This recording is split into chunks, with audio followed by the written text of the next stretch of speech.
Evening, everyone. Warm welcome to the Frontline Club.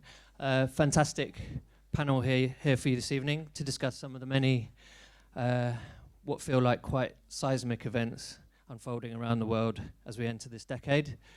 To introduce them and chair the discussion is Sana Safi, who is a journalist for BBC World Service and senior presenter on BBC News Pashto. We're really grateful to her for hosting and to the panel for joining us. Sana, over to you. Thank you very much. Thank you everyone for coming and for making the time to be here tonight. We've got a packed evening, well, talking about the entire world. It's a big place, but mainly to talk about what's happening in Iran, the Middle East, the President of the United States of America, and in Hong Kong, East Asia, Taiwan's election, as well as Russia and its relation with Ukraine. And basically, how does the next decade look? Are we in for more conflict, or is there any hope that things will improve? As well as, what about China? Its growing influence in the region and its neighboring countries and its grip on everywhere it wants to go, basically. To talk about all of this, in 45 minutes, I think. I know what you're thinking. 45 minutes is not enough to talk about everything, but we will try and do the topic some justice. To do that, we have got a very distinguished panel here with us tonight. So I'll start with Michael. Michael Bociurkiw, who is a world affairs analyst and a contributor for CNN and a former spokesperson for the Organization for Cooperation and for Security and Cooperation in Europe and UNICEF. Michael has worked on Hong Kong, Southeast Asia for many, many years and has covered it extensively. Lately, Michael has been writing about the Ukrainian plane that was shot down in Iran and some of the parallels between what happened to MH17 in eastern Ukraine a few years ago. So Michael will be talking about not just Iran, the Middle East, but basically touching on all the issues that we just mentioned.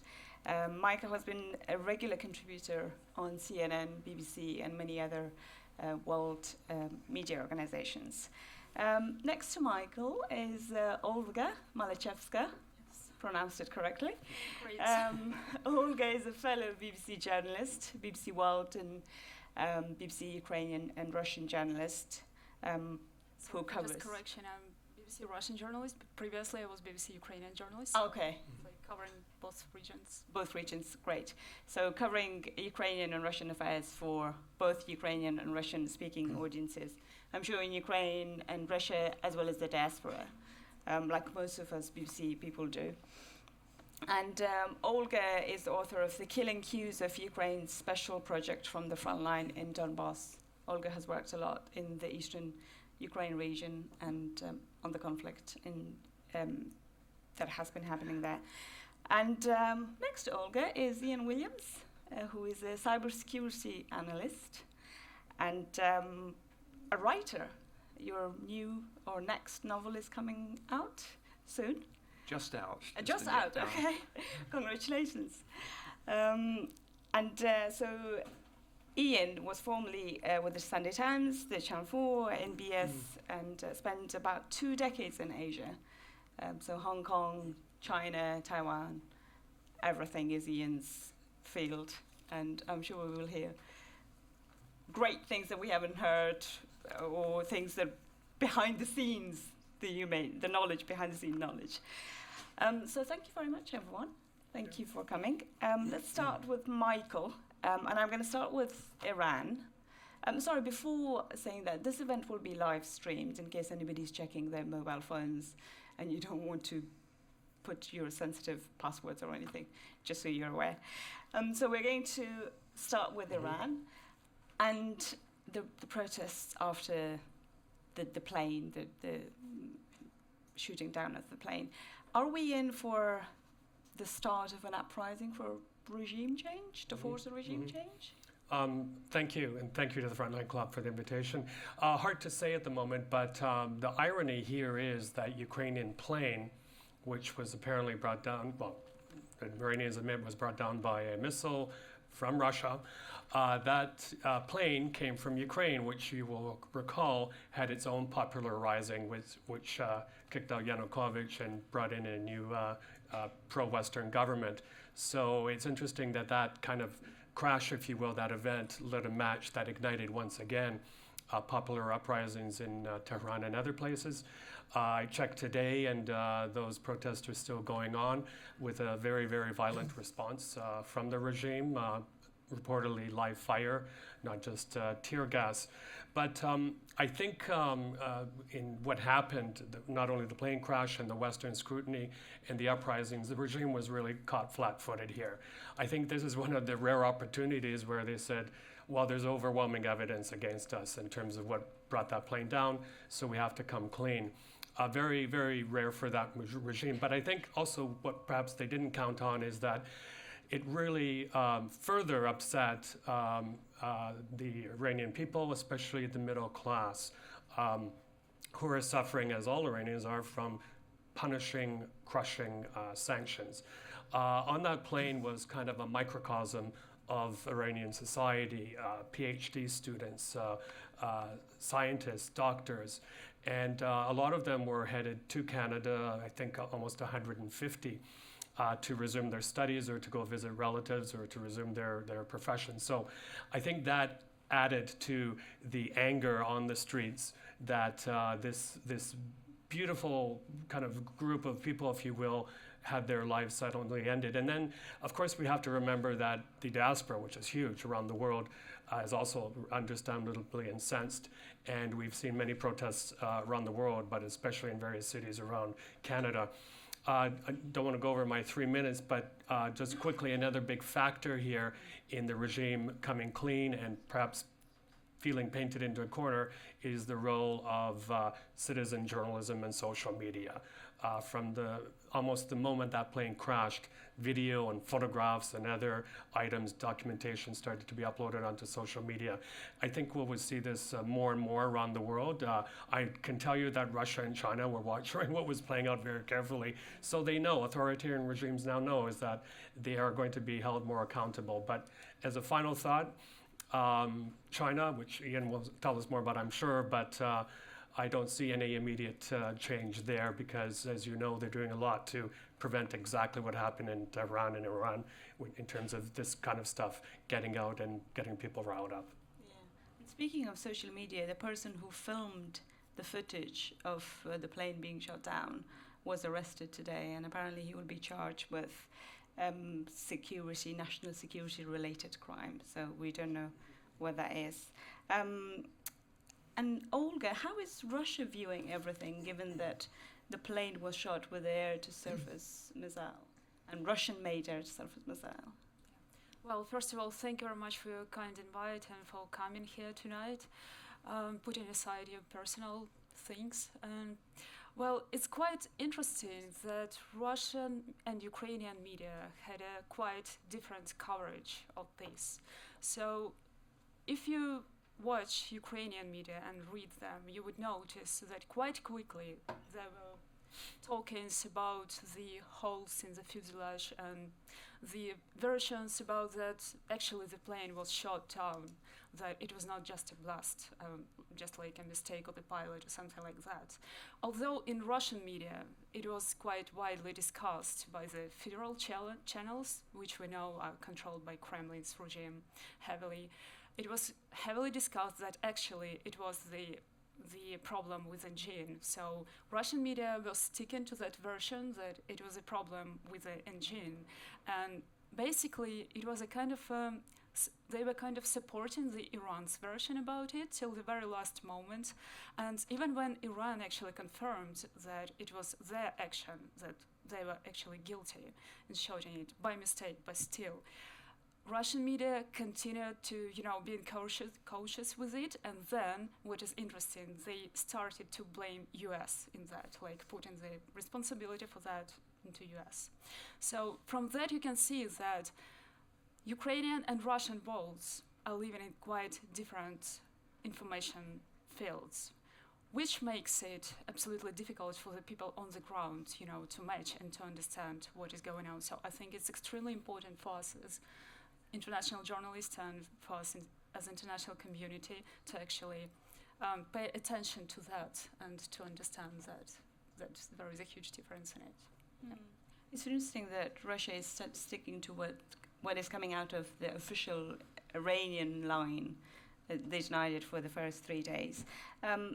So Ian, from your work on South Asia and China and cybersecurity, is Iran capable of launching a crippling cyber attack on the West? And with all the friends that Iran has got, China's investment in Iran, the infrastructure, the Road and Belt Initiative, its involvement with the nuclear program, China's reliance on some of the oils that's coming to the country, everything, is Iran capable of launching an attack in sort of, not retaliation, because things have died down now on that front, but Well, thank you for inviting me and thank you for coming. One of the ironies is that if Iran does launch a cyber attack, it will be essentially throwing an American weapon back at the West, because you'll all recall the Stuxnet attack on the Iranian nuclear program a few years ago, which was an American-Israeli developed weapon, the most sophisticated cyber weapon that we have yet seen utilized. It involved several of what they call 0 days, which you could describe as the nuclear weapons of the cyber arsenal.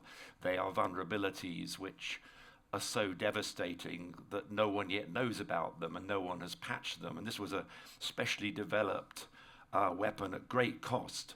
Now, what happened after this was used, and the NSA actually warned about this. They said, once this weapon is out there, you can't use it again. It will be disassembled, it will be examined, and it'll be sold. And we've already seen versions of that back on the black market. And it's inconceivable that the Iranians, who have quite a well-developed cyber arsenal, they're very much into asymmetric warfare, would not have used the bases or the basics of Stuxnet to develop their own weapons with the same kind of capabilities. Now, why didn't they use that, or would they? I think that sometimes talk of cyber war is a little bit overdone, in that we have this idea of a massive attack on infrastructure, on power stations, but I think really what you see is more like a state of sort of permanent unpeace, with all sorts of stuff going on out there in the cyber world, ranging from disinformation campaigns to what they call DDoS attacks, which are throwing data at computers to try and cripple them, through to all sorts of other types of attack. And I think that launching a devastating cyber attack is quite difficult and quite expensive. And the Americans in particular have made it clear that if that happens, they would regard that as tantamount to a military attack if it caused an impact on their infrastructure. Of course, these things are deniable, but why would you launch it if you were then going to deny it? And yes, there is a lot of linkage between Iran in cyber terms and in terms of the way they censor and police their internet, and China, because a lot of this kit has been imported. But I think it's complicated, and I think that there would have been all sorts of calculations going on in Tehran, which would have persuaded them that you're better off kind of nibbling away on the cyber front instead of launching an attack which could have unforeseen consequences.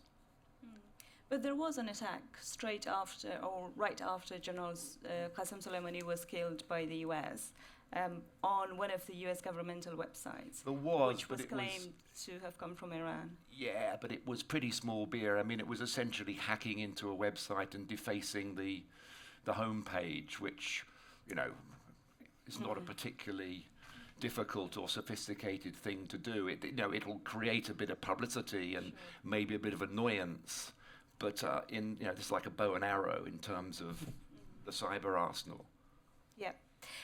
And speaking of China, Michael, what's the future of Taiwan, especially now that the election was won by the incumbent president, who has her own particular line in regards to China. But China, interestingly, has said that Taiwan's unification with China is inevitable despite the result.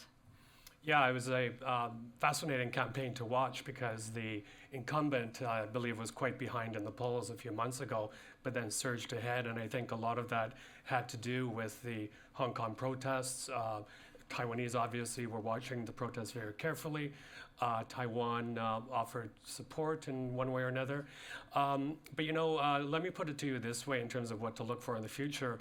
There was a very good cartoon, editorial cartoon, I think it was in the beloved former Far Eastern Economic Review magazine, where you have the Chinese dragon and it's just swallowed Macau and Hong Kong. And then it's eyeing Taiwan very carefully and very, with a lot of anticipation. And the caption is, "Isn't it funny how you feel hungry so soon after consuming Chinese food?" So, look, the Chinese have been, you can't even call it saber rattling, it's a lot more, but threatening Taiwan. But having said that, you have to remember, I think even from my days in Hong Kong, is that the Taiwanese investment, especially in southern China, is very, very big. However, I think we're seeing splinters in that economic ties. I think China realizes, especially with Huawei, that it has to start developing, for example, its own chips for things like phones and computers, and that Taiwan will still remain a sphere of influence, if you will, of the United States, an ally. Let's not forget, the United States still sells very advanced fighters to Taiwan. But with Trump, we have to qualify almost everything we say these days, is that I'm not so sure he's committed to the same type of Taiwan policy his predecessors have, either Democratic or Republican. But again, we will also see how far the authorities in Beijing will allow Taiwan to support, meddle, if you will, in the Hong Kong protests, because this cannot be underestimated, the concern, I would even say the fear, that the Hong Kong protests are creating in Beijing. I want to bring Ian in because China is involved on so many fronts, but Hong Kong, what's happening in Hong Kong has not been making any news headlines in the West. Is China waiting to act? I covered the first democratic election in Taiwan in 1996 for Channel 4 News. And the first president then, Lee Teng-hui, China tried to influence that vote by firing missiles off the north coast of Taiwan, off Keelung. And they did influence the election because he won by an even bigger majority. This time round, they were a little more subtle in that there were cyber attacks, there were disinformation campaigns, there were restrictions on tourists going to Taiwan to try and hit their economy. There were other economic sanctions, all designed to influence this election. And they did again. This time, the president has the biggest majority ever. And you do have to ask yourself, well, yes, China is asserting itself much more internationally, is throwing its weight around, but what did it achieve in either of those elections, really? Because the person they least wanted elected got an even bigger majority.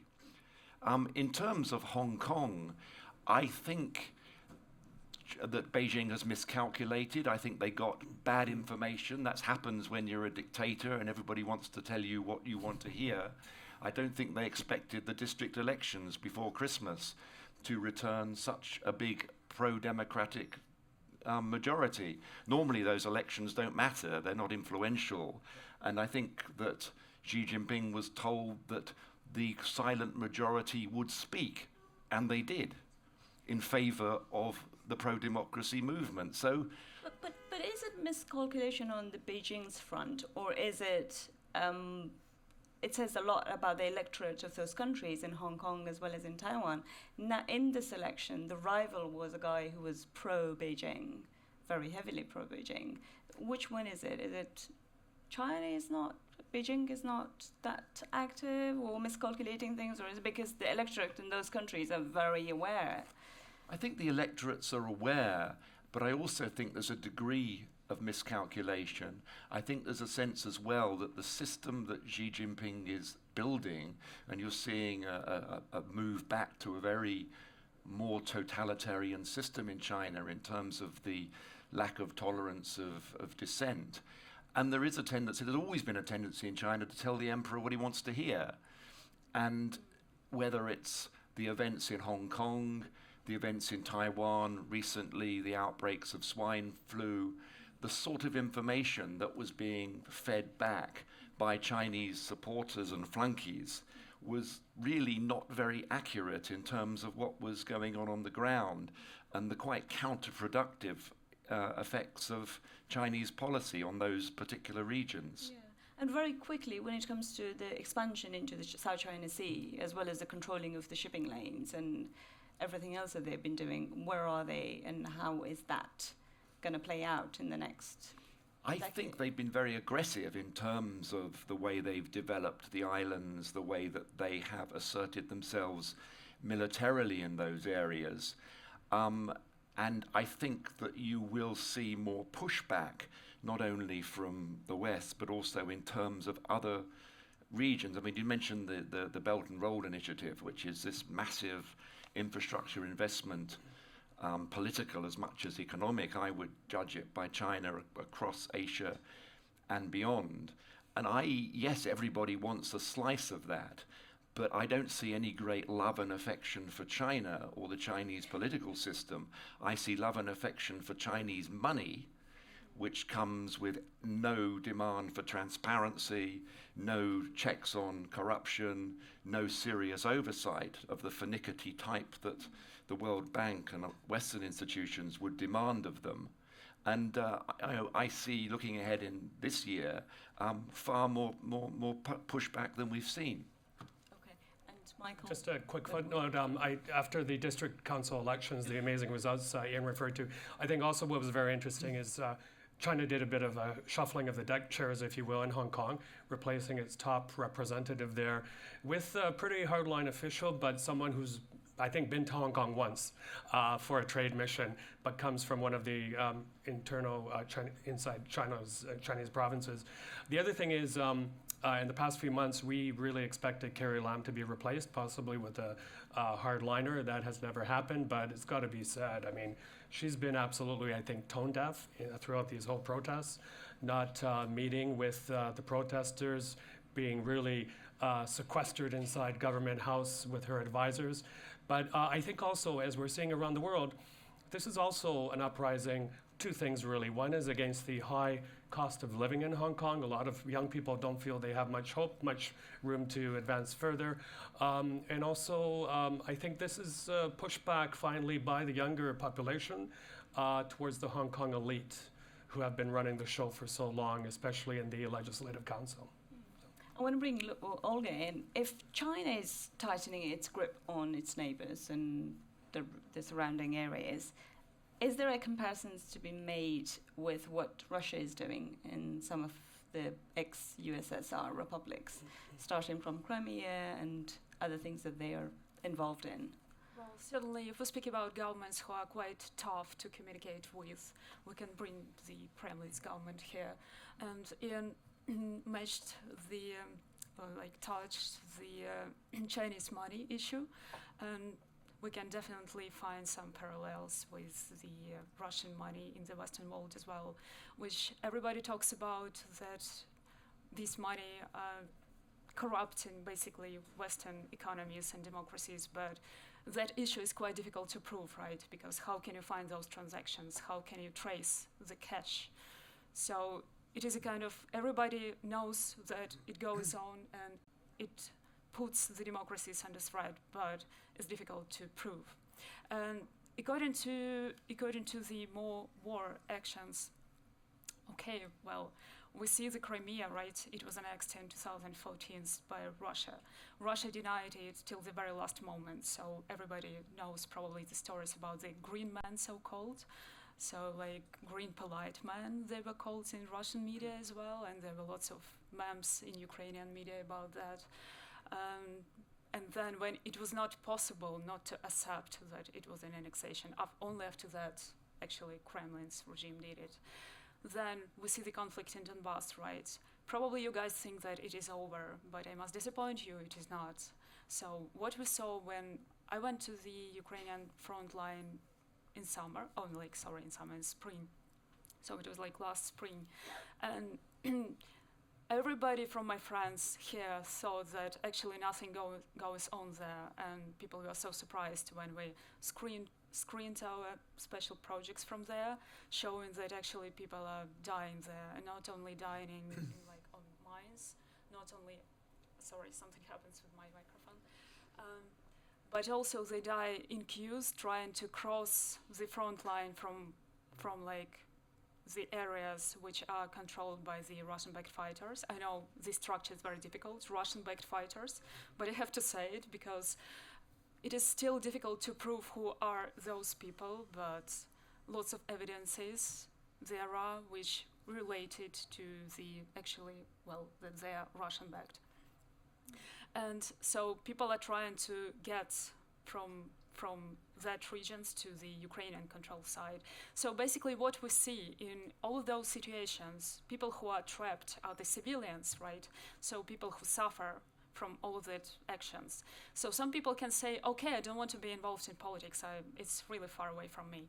But what we see from the grounds, for those people, it is not just like something politics, something like really which they cannot touch, but it is their lives which are affected, and they have to live in those conflict zones. And they don't have much choice, right, to escape from it. And it's not just people in eastern Ukraine. There are frozen conflicts in Georgia, Moldova, Armenia, Azerbaijan, and Russia is involved in those, or in some ways trying to exploit those frozen conflicts to capitalize on for their own advantage. Well, many experts say about it that there are several zones of frozen conflicts from, my Ukrainian background and what I saw even in my childhood. We have Pridnestrovia, it's like Transnistria, that region is on the border of Ukraine with Moldova, and there is a part which is also a conflict zone, and it was always also orchestrated by Russia. And we all remember the Georgian War in 2008, when again there are different rumors and views about it, but still it is a conflict, and also Russia was somehow involved in it, and then we can continue and speak how much it was involved, but still the fact is that it was involved. So the scenario is not new, and I just think that it is very important to recognize it, that actually there are ways which are being used again and again, and there are no actually tools, or are there any tools to react? Does the Western world has any tools to react on it? That is a question, I think. Great. And Ian, you're probably on Twitter. You're probably not tweeting at 6 o'clock in the morning or 3 o'clock in the morning, but you are on Twitter. What do you make of President Trump's foreign policy tweets and the role it may have been playing in how some of these countries behave? China, Russia, President Putin, President Trump, they're all strong personalities. They are, but one of the interesting things I think about Trump diplomacy, I think somebody wrote that he was the perfect gift to Xi Jinping, to concentrate on the Chinese leader, because it's enabled Xi to present himself as a statesman, as a champion of free trade and globalization, even when almost every aspect of Chinese behavior suggests the opposite. I think that the way Trump has conducted his foreign policy has two impacts, really. One is, which may be a deliberate part of it, is to wrong foot his opponents. And I think sometimes there is more method behind the madness than we might fully appreciate. although how much is debatable. But I think it is also enabled what I see as apart from his opponents, in terms of the confusion amongst his would-be allies. I think it's very difficult for those in Europe, Asian allies in Asia, to fully get their brain around what Trump stands for and what he's doing and how they should respond to it. And I think his policy towards China, which is very much made up by the tweet, it would seem, and this afternoon we appear to have had an agreement on trade between China and the United States, although I would not expect that to have any great longevity. But you have allies in Europe and in fact in Asia who are well disposed towards the Trump policy on China, even if they're not towards many of his other policies. There is a sense out there that it's about time someone pushed back, but they regard his diplomacy and as seen in his tweets as being difficult to understand and difficult for them to rally around, even though they would naturally, I think, be supporters of a harder line against China.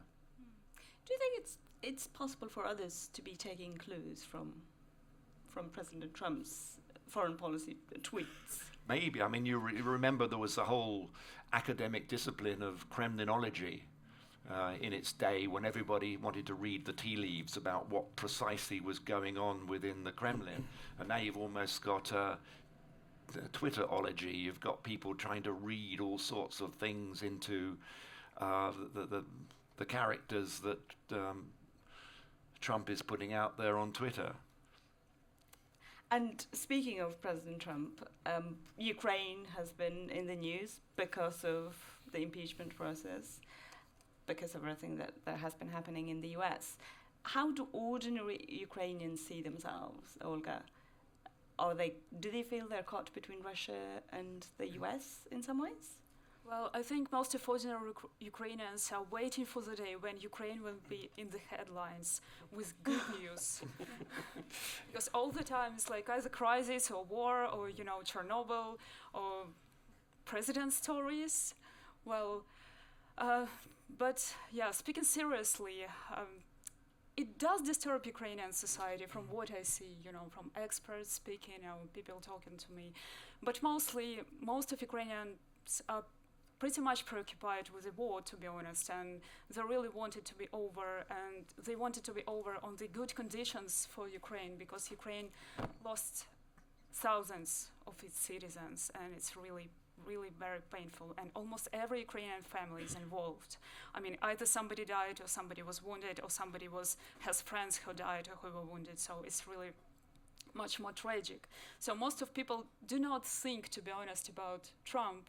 It's only about the experts community, and of course the expert community, from what I see, they understand that Mr. Zelensky is in a very difficult position now, so he is mostly like walking on the minefield, because from one hand he has a country which is in a war in reality, and he needs a strong international friends, right?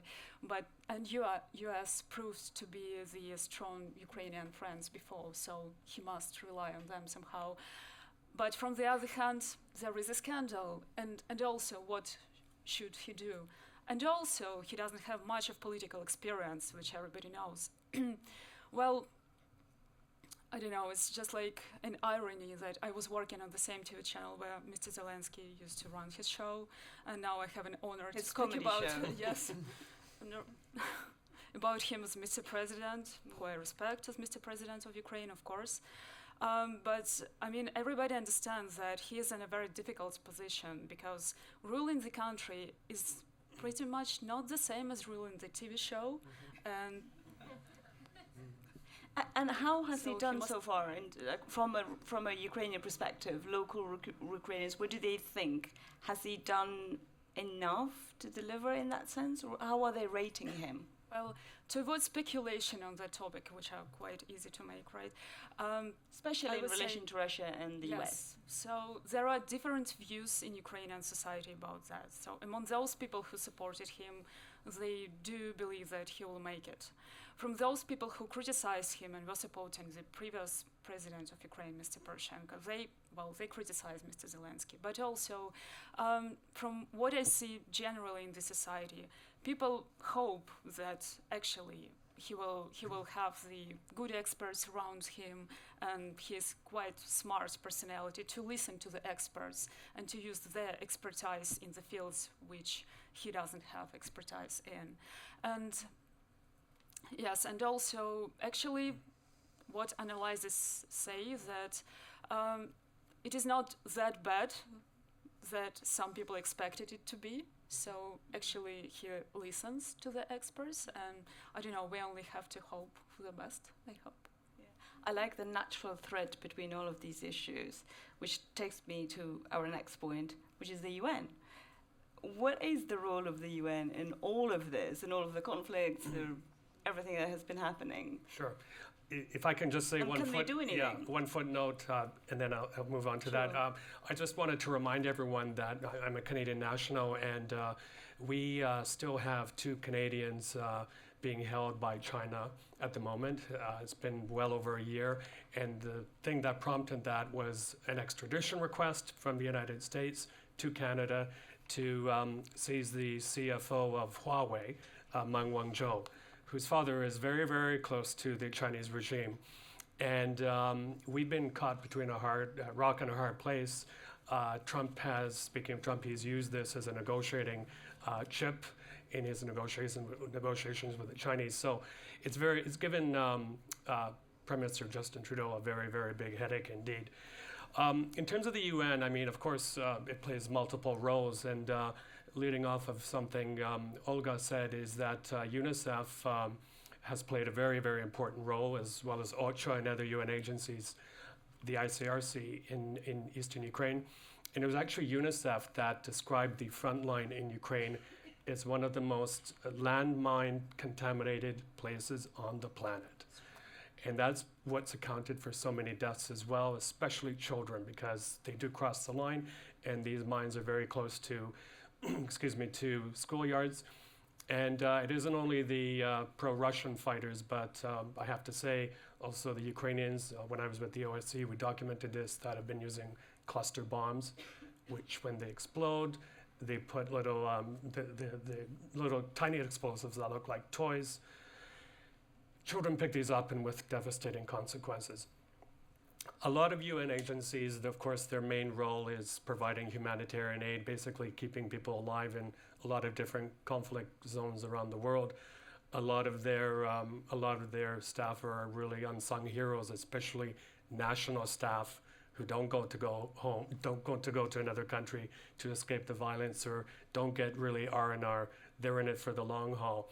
The thing we're going to be seeing, I think, not only now but in the future, is really fantastic UN agencies like the World Food Program, who deliver, by the way, a lot of food aid not only around the world but also to eastern Ukraine, squeezed financially to the point where they've had to really draw down their assistance program in places like eastern Ukraine, but also in places like North Korea, where access is very difficult, where UNICEF and others have been playing a crucial role there. So, and in terms of the resolution of some of the conflicts, or trying to resolve some of these issues? Well, there are 2 things I look at here. One is, something happens and we see an emergency UN Security Council meeting, and as we know, China and Russia have veto rights, and they're not afraid to exercise them. So a lot of what should get done, say in the political arena of the UN, does not get done. And the other is, I think that I spoke about this in London a year and a half ago on World Humanitarian Day. It's a very, very sad thing to admit, but a lot of humanitarian workers are in the line of fire or in the crosshairs. It's become one of the most dangerous jobs in the world to be a humanitarian aid worker, and I find that very, very sad. When I worked for the UN, I used to regard the blue flag as kind of a shield. No one would ever hurt you. But just to wrap up, a few weeks after I served with UNICEF in Abuja in Nigeria, our UN headquarters was blown to bits by a suicide bomber. So it's become a very, very dangerous job. And I worry about recruitment and getting good people to work for them. I'm glad you mentioned the mines and how it is still endangering lives. Afghanistan, I'm from Afghanistan. Well, I was born in Afghanistan.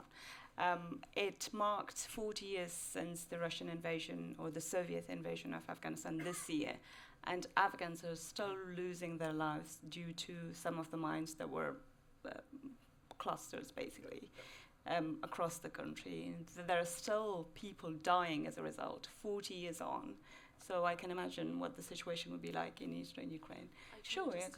Really, thank you very much for adding that. Does it work? Yeah. Okay, great. Just wanted to mention as well, and like maybe interesting detail for you. So Michael mentioned the help which UN did to Ukrainian children, and I just wanted to say a big thank you for all people involved, because it was, and it is still a big deal and a big, huge help. But I just wanted to bring a detail about schools in Eastern Ukraine. So you imagine that if you have children, your children are going to school and they have different kind of lessons, maybe forest school, maybe some kind of fun. For the children in Eastern Ukraine, there are obligatory lessons of behaving with mines and bombs. So you can just imagine that it is 21st century, it is a border with European Union, and there are children who are having lessons on daily basis of how to behave with mines and bombs. Yeah. Just to follow up from that, like, how do you see the situation in Ukraine in the next couple of years, or even this year, and its relation with Russia? Well, it's a good question, but well, to avoid the speculations, I mean, I wish I could have the answer, right? But everybody hopes that, well, that the war would be over, because it's just not possible to handle it anymore. So many victims, it's just like impossible to consider. Well, according to UN, the latest figures were 13,000 of people, and it continues. And well, people in Ukraine, of course, they hope that it will over, and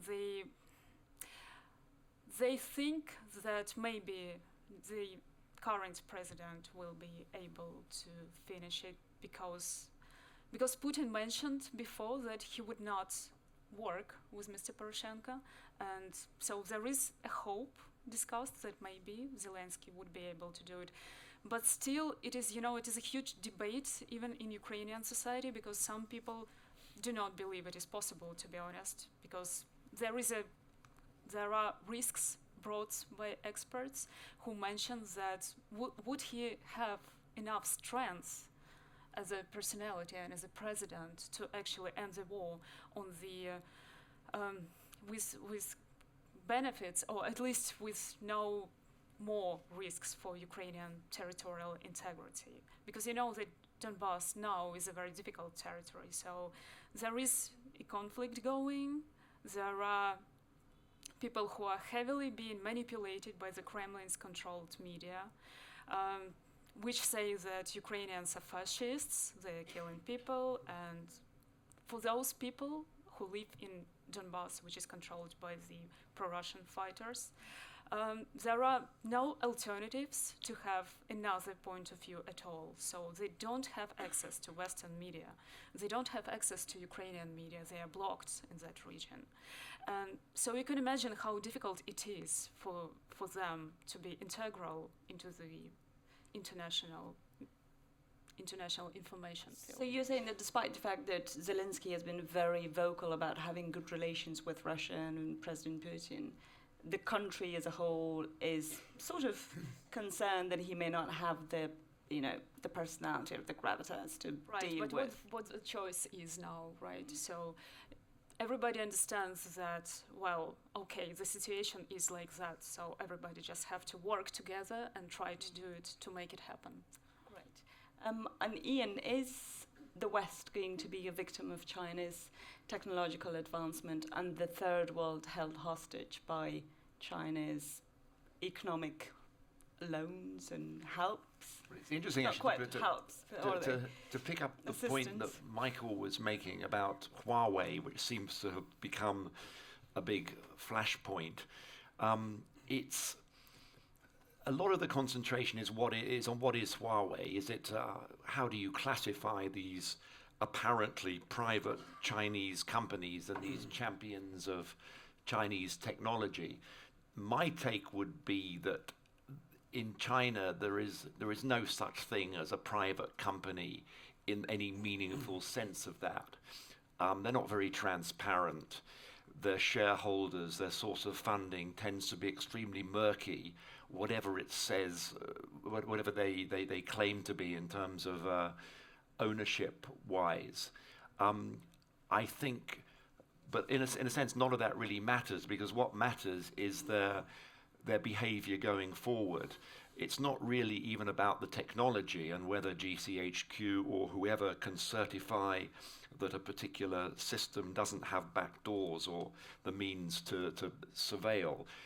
It's what happens going forward, because in the Chinese system, it's absolutely inconceivable that these companies would not do as the party bids. They are part of the surveillance state that's being constructed in China, in Xinjiang. That's a joint venture between the Communist Party and these nominally private tech companies. The tech companies have the infrastructure, the network, the data. You know, they work in collaboration with the party. There are laws in China, cybersecurity law it's called, although their concept of cybersecurity is very different from ours, which obliges them to cooperate with the Communist Party. And you know, it's inconceivable that they would not do so if the circumstances demanded it going forward. So I think any policy that said that Huawei or any other international Chinese company was some benevolent private company whose tech should be incorporated in sensitive infrastructure that would be complete madness. In my view, it's to totally misunderstand the nature of these companies and their relationship with the Communist Party. And do you think that point, Huawei's, if the UK government is to allow Huawei to take part in the 5G technology, do you think that will become a sticking point when it comes to the trade deal the US and the UK might be discussing? I think it could well be. I think the UK's position, the problem is post-Brexit, Britain is not in a very strong position vis-a-vis China or the US, because Britain needs international partners in the absence of our closest trading partners in the EU.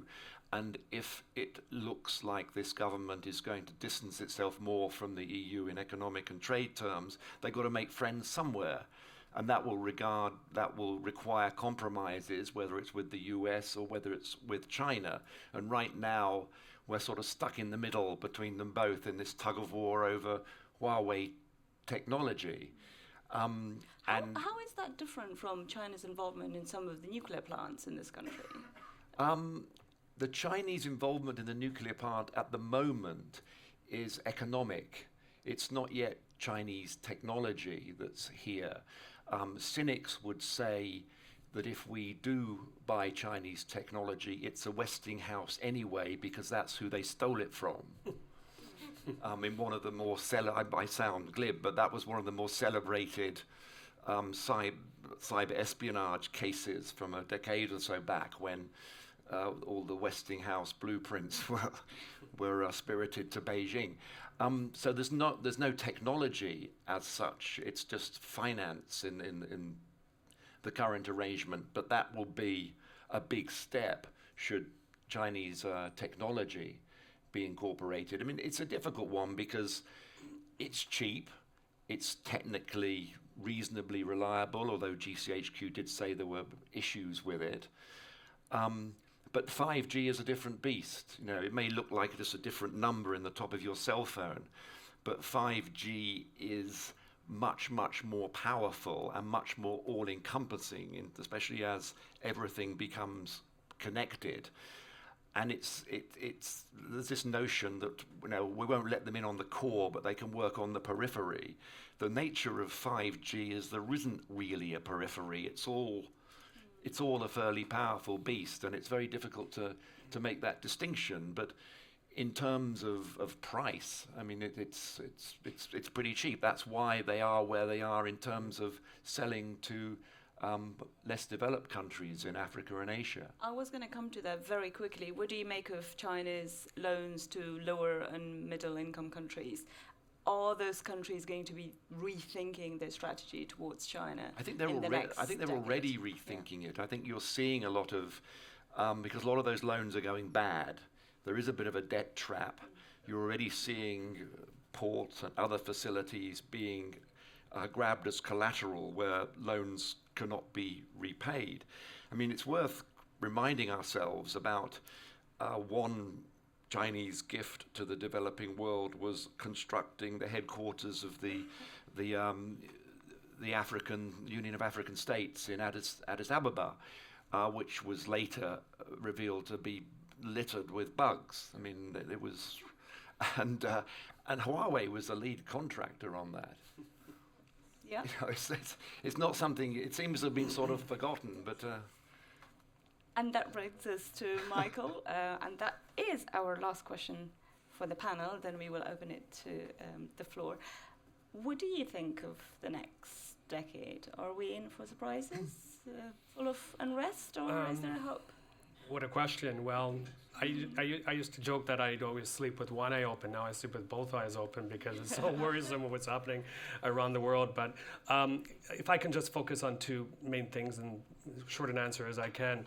One is going back to conflict. There are 10 or 12 big conflicts going on in the world right now, and what we're finding, I think, is that they're lasting longer and that they're becoming more lethal. One of the reasons they're becoming more lethal is not only the weaponry, but in the case of Eastern Ukraine, a lot of the fighting is going on in densely populated urban areas. I mean, when I was with the OSCE, we were in Donetsk, where the two sides were only a few hundred meters apart, so with devastating consequences there. And I also, in terms of the political will to end some of these conflicts, I often ask myself, where is the outrage? And I'm thinking, what probably some of you are thinking about, is that Yemen strike on that school bus full of children by the Emirati-Saudi coalition. It still sends chills down my back, the video footage. Some of those kids were wearing UNICEF backpacks, and that brings me back to something I said earlier, is they probably thought they were protected by wearing something like that. I can't... Just on that point, sure. So on that basis, would you say President Trump is a good news for the world? Because he is against endless wars, he's against nation building in foreign countries, such as Afghanistan. President Trump? The reason I'm name dropping is because I'm from there. And he has said that a couple of times, that he's not in for nation building in Afghanistan or Iraq or some other countries. He's not really keen to really get involved. He wants to bring the boys home. Yeah. I'd answer that by saying, how can someone who engages constantly in tantrum diplomacy, who regards foreign policy the same way a Las Vegas mafia boss regards, the game or counting casino chips. I mean, I know it's a bit crass, but look, I think long-term damage is being done. I've just returned from the United States. I was in Florida, New Jersey, and New York. And I would say 9 out of 10 people from both sides of the aisle that I talk to predict that he will be reelected. And I think long-term damage is being done. If you look from from one side of the spectrum, the amount of brain power and experience that is actually leaving the U.S. Civil Service, the State Department, intelligence. Why is it a president who so distrusts his intelligence experts cited U.S. intelligence to go ahead and do what he did in Iraq and say that we're about to have 4 strikes on U.S. embassies? So long-term damage being done in terms of alliances, even with my own country, Canada, we're their biggest trading partner, their closest neighbor, and there's a really building sense of distrust. And then I'll go to Europe, where we are here. Even what's happening right now with the Iran nuclear deal, with the recent strike that the U.S. did in Iraq, the allies were not consulted as they normally would be. So it doesn't look like a very bright future. And then we have some big people leaving the foreign policy stage. Angela Merkel, I don't know how long Macron will hang on with his domestic problems at home. I'll try to end with this. Is that a concern for the liberal left or the decline of the liberal left? Probably across the world. Yeah. Is that what you're getting at? Well, I think that, let me connect this to the Ukraine thing, is that, we recently had the Normandy 4 summit in Paris, and I was on Bloomberg TV, and I described that basically as Merkel's and Macron's last kick at the can at solving the conflict in eastern Ukraine. Because we talk a lot about transactional politics when we talk about Trump. I mean, one of the bad things, I think, the victims, I think, of what has happened with Trump is Ukraine. President Zelensky went to Paris with one arm really tied behind his back, and that is he no longer has the backing of the White House when sitting across from President Putin. And Putin knows this. He will play this as much as he can, and I think he did in many ways. So this is another concern. Finally, the United States has been a provider of millions and millions of dollars of aid around the world, a lot of it developmental aid. They're retreating from that, not only retreating as the world's policeman, but also retreating in terms of delivery of aid and concentrating it on very small parts of the world. So that, again, brings us back to worry about the humanitarian situation in many places. And just quickly, so who is going to fill the place that the US is leaving? If the US is retreating, who is going to fill in those shoes across the world, from Afghanistan to all those conflicts that we are seeing right now? China, Russia, maybe? Syria is already a ground for Russia. I think European states are realizing they're more on their own and they have to work closer together to resolve conflicts, to deliver aid. I think Canada, my own country, is drifting more to an alliance with Europe rather than with the United States. But in terms of the big elephants in the room, if you will, Putin and Xi Jinping, I don't regard them as humanitarians. One last final thought about the future of Donald Trump is I fall into the camp where a small part of me still believes that President Putin has some kind of compromat on him that hasn't come out. I don't know if it's a videotape from Moscow, but I watched very closely when they were together in Helsinki, and what Trump said after that summit, it still leads me to believe that there's something there that could explode things even further. Great, thank you very much. We're bang on time, 8 o'clock. So we have got, let's say, 25 minutes for Q&As, questions you may have. Shall I just be biased and go for ladies first? So we will take 3 questions and then... Yes, so actually, shall we have Alan here or... No, just from the microphone. Yes, so we've got Helen Here we go. Alderson with us, and she is the UK representative for ICRC. ICRC. So maybe just a few comments. Thank you so much. That was really fascinating. Just say a few comments maybe about some of the trends and where things are going. And so, Michael, you very eloquently talked about the fact that conflicts are lasting longer. It's not a situation of a war that then ends and then we get into peace. I think what we're seeing is an organisation like the ICRC, where we're thought of as emergencies, we've been in our big operations for an average of 38 years. And conflicts morph, and they go into something that is often below the threshold of what we would call conflict. So if you look at the Northern Triangle in the Central America, there's more violence, more deaths there than there probably was during what was called at the time a civil war. Cities as well, I think, is just another additional comment on what you said about cities. Where we've witnessed, not far from our borders, very recently, medieval tactics, starvation. Medieval tactics of siege and starvation that have been started again, and the fact that there is such a concentration of people in a small space, but also the interconnectedness of Testing. you bomb a water plant. Sorry.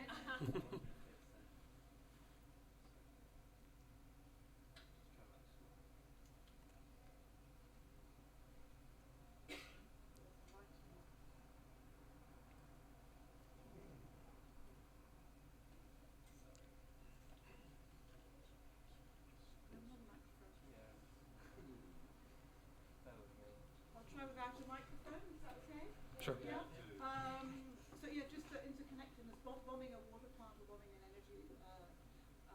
electricity plant impacts hospitals, impacts people's ability to move, impacts schools' ability to open, capacity of populations to have water and so on. Maybe if I just add two or three additional trends I think are important. One is around fragmentation of the actors or the players. So there's still more or less the same number of states, but whether it's through proxy, and Soleimani was the sort of the master of proxy warfare, but there's an exponential increase of what we would call in our jargon non-state armed groups, either working with states, including with states like the UK, but otherwise simply amongst themselves in many African countries. From 2 or 3 non-state armed groups, there are dozens and then hundreds of them in the Congo, for example, that are often linked to other groups beyond the borders that sometimes are on international terrorist lists, which just adds a sort of layer of complexity around all of that. You mentioned no international consensus. Peacemaking is very difficult, but I think even if you go back to landmines, the Ottawa Treaty is 20 years old. I mean, it was a landmark. It was fantastic. There are countries that have been declared free of landmines, and the victims of landmines have started to fall. 5 or 6 years ago, they rose again in places like Ukraine or Syria. But one wonders whether today the states would actually be able to negotiate and adopt a treaty such as the Ottawa Treaty, and even more so the Geneva Conventions. Probably not. And then just maybe a couple of final thoughts. Technology, you mentioned cyber. The difficulty also is that there's no distinction in cyberspace between what is a civilian target and a military target, and that makes the impacts more difficult. Autonomous weapons as well is something I think we'll have to start watching. There aren't that many killer robots out there, but there's a big discussion in sort of amongst the military as to the ethical aspect of the weapon is autonomous, but somehow there has to be meaningful human control to take the decision to kill. And how is that done, and how can it sort of be put into there? And just I'd like to make one final comment, which hasn't been mentioned, is around extreme weather conditions and climate risk. The hotspots of increased climate risk, Sahel is a very good example, where temperatures there are rising 1.5 times higher than the global average. These are also places where there is conflict, and so there's a double vulnerability, and they exacerbate each other, in fact, and this is something, I think, a trend that we will see in various spots around the world, is growing. So, but thanks so much. Thank you very much. I think those are very important points. On the climate change, I, as an Afghan, many people were displaced because of the ongoing war, but a big section of the population were displaced because of the drought in the past few years. But in the developed world, we saw the first big, massive displacement in Australia in the last few days, which is worrying. So it is something to, I suppose, think about, and how we can solve those issues. Any other questions? Okay, so we'll go to the 4th row, the gentleman there. Yeah.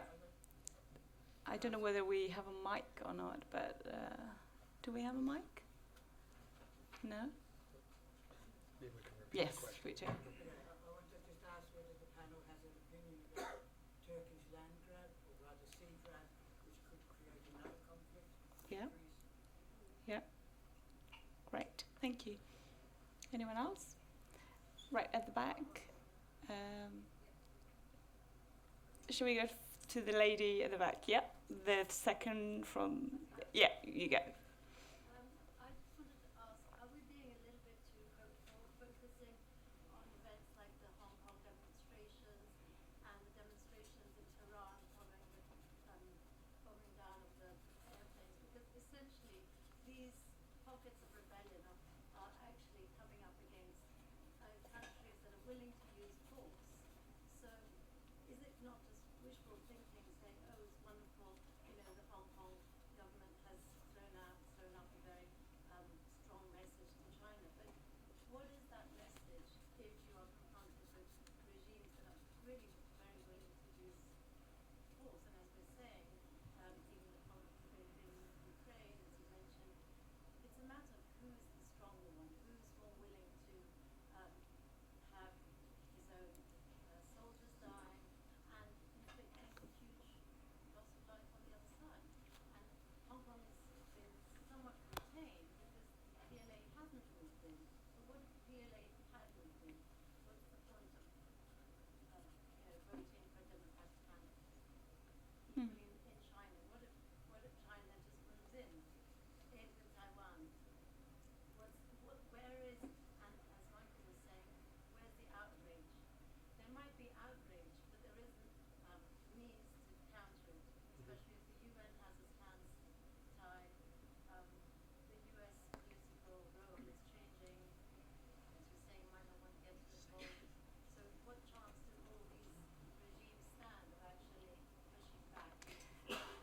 Great, thank you. One more maybe from that side. Yep, sure, right at the back. I'd like to ask a question, basically.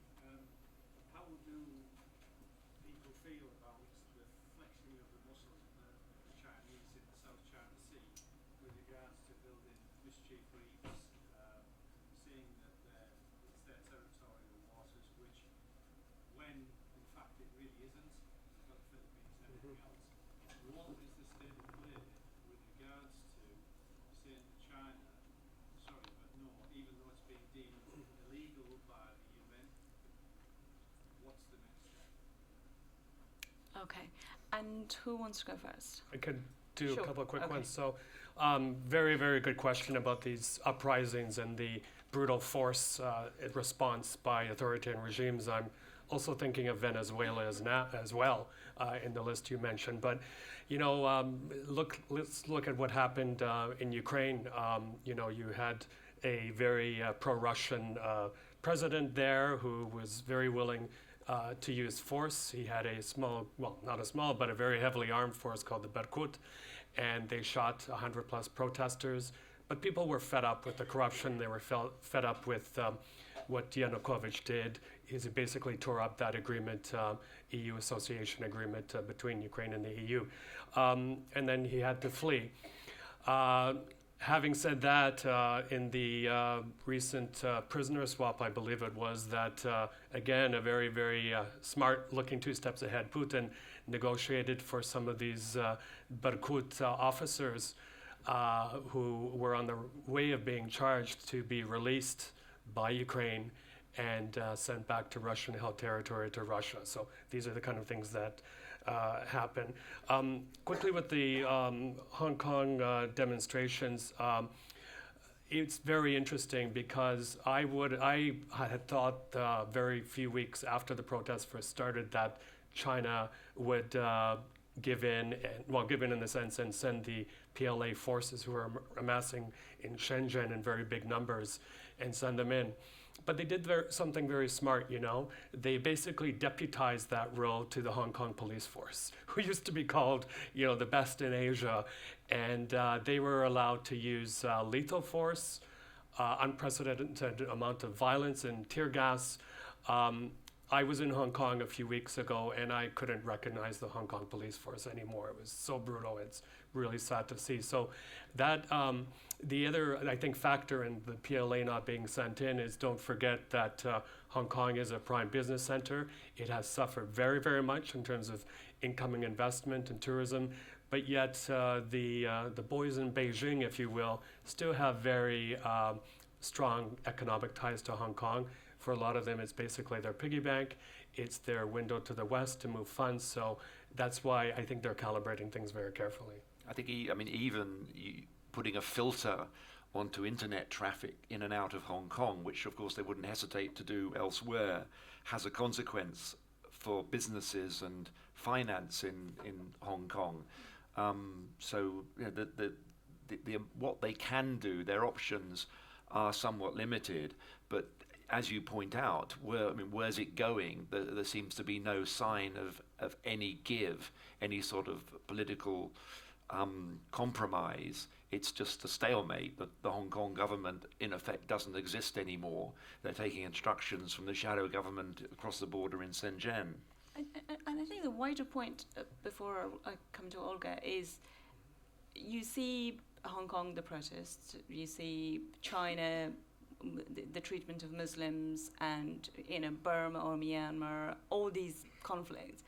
But the wider point is, who is making a decision to solve it? Who is there to say, hey guys, let's get together, find a solution to everything, whether it's Hong Kong, China, wherever?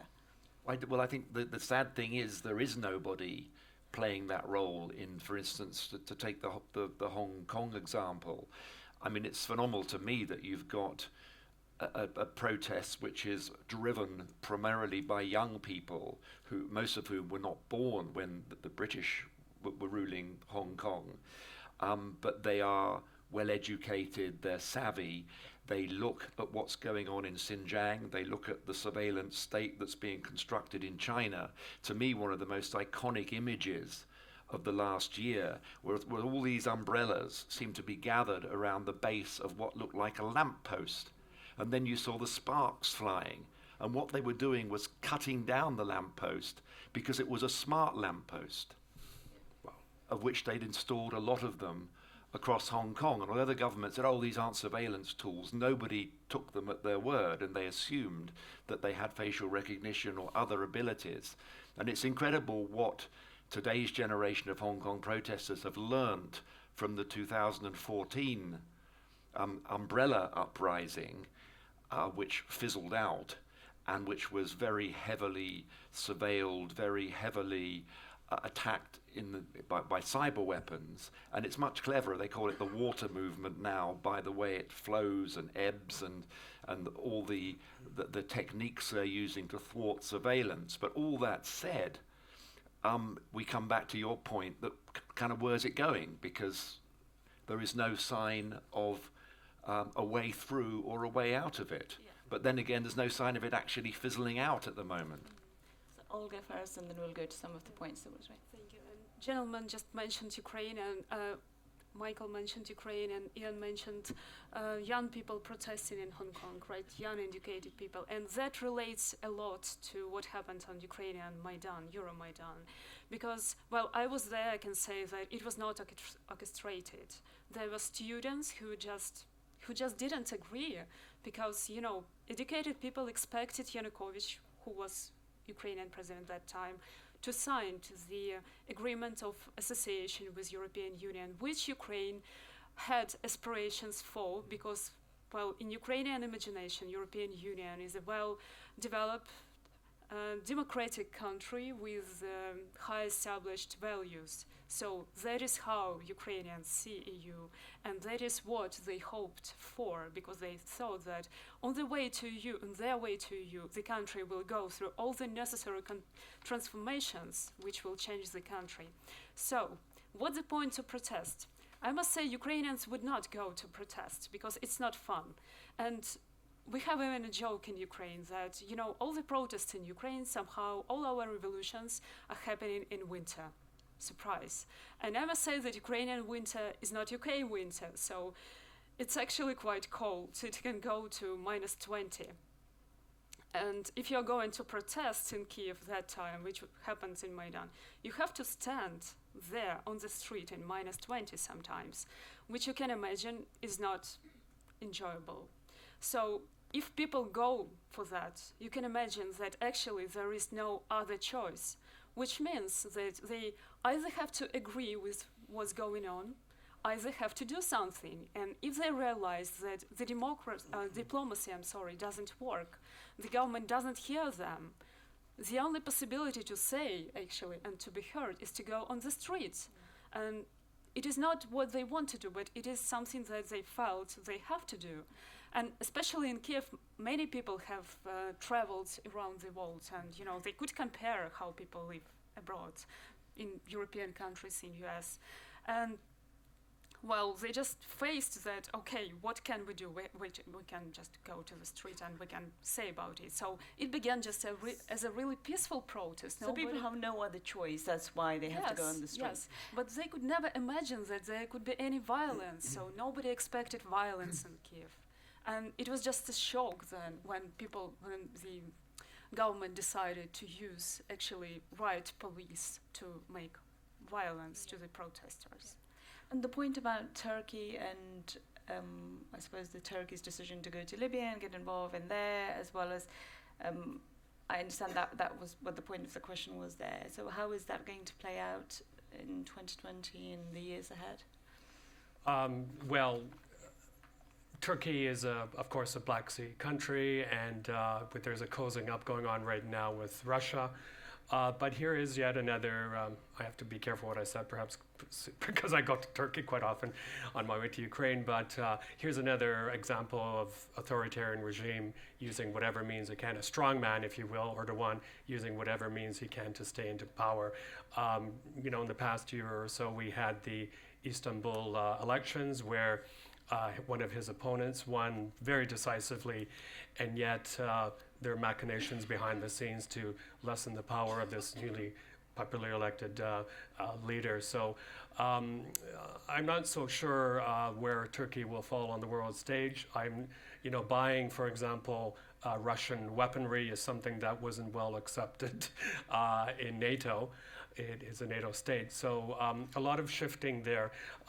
If I could just, speaking of authoritarian states as well, there is something about the South China Sea, and I think this is really important to point out. China's activities there is, I would say, beyond belief, very bold. A lot of reclamation, new islands, new airstrips appearing for military purposes. It'll be very, very interesting to see the leaders of the two states. One among the most affected, one is Duterte in the Philippines, who has been quite, I would say, quite close to Beijing, but also Mahathir of Malaysia, the reincarnated leader whose political obituary I wrote once, but that was written too early. But he, by the way, in terms of relations with China and Russia, he's cozying up. And a quick footnote here, which I think says something a lot about him and his foreign policy, is recently he said that the Russians are being used as scapegoats by the Ukrainians in the case of MH17, that perhaps it wasn't a Russian Buk missile that brought down that airplane, very much contradicting the Dutch investigators, but perhaps it's something else, but not Russia. So that says something very interesting about his mentality. Right, thank you. 3 more questions and then quick answers to those. Let's go to, yes, you said.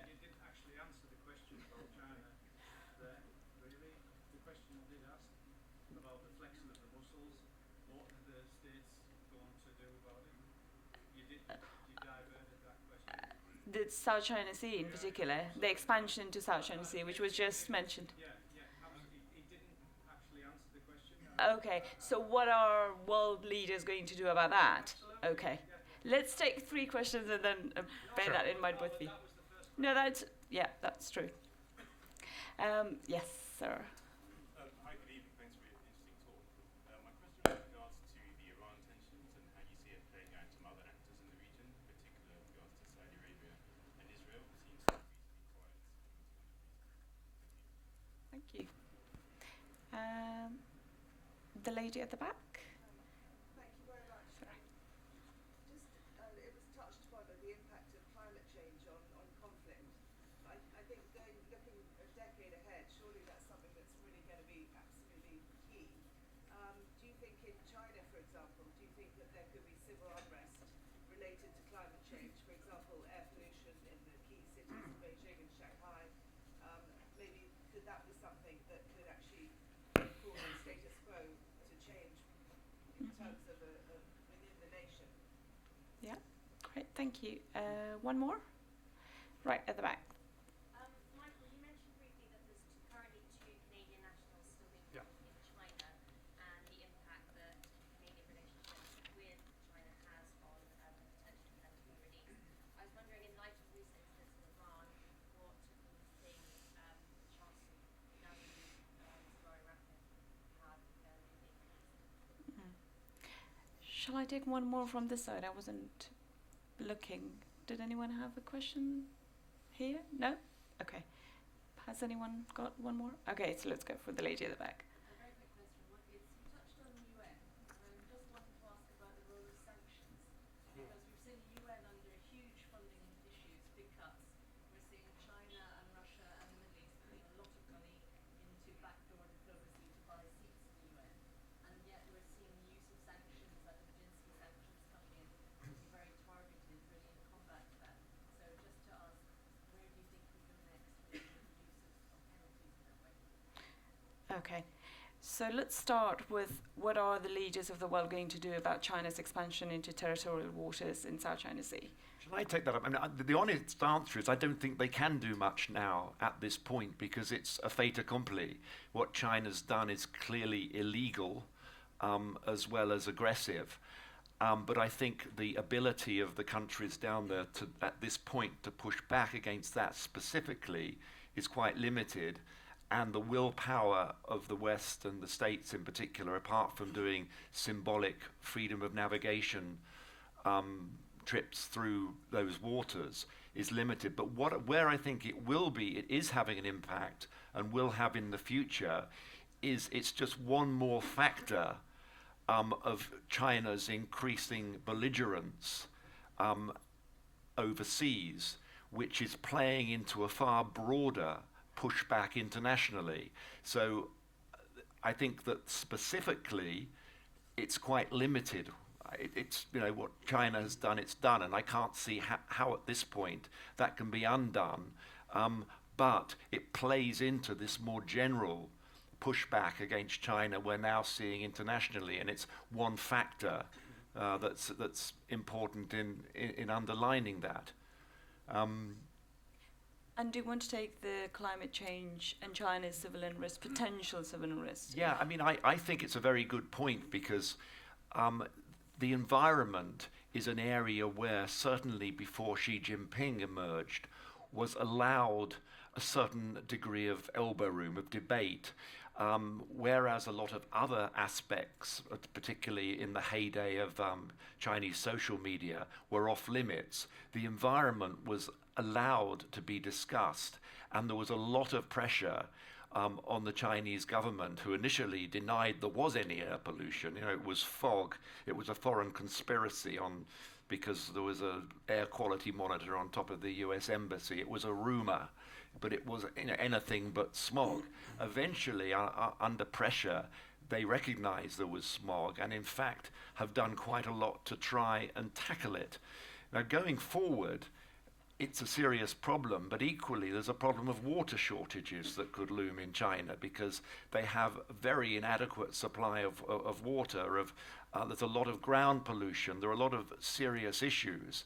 And I think that of all the factors that could contribute to unrest in China, the environment is one of them. I don't know whether you noticed, there's a town in Guangdong province, just across the border from Hong Kong, called Wenlu. And it was quite famous a few years ago because there were protests, and there were protests again that involved tear gas and riot police late last year over the building of an incinerator.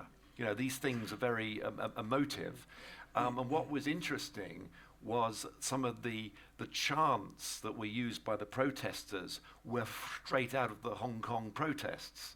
And of course, this is the worst nightmare as far as Beijing is concerned. If they can contain those protests in Hong Kong, that's fine. But if they start to seep out to other areas in China, and this is not far from Hong Kong, and this was an environmental issue.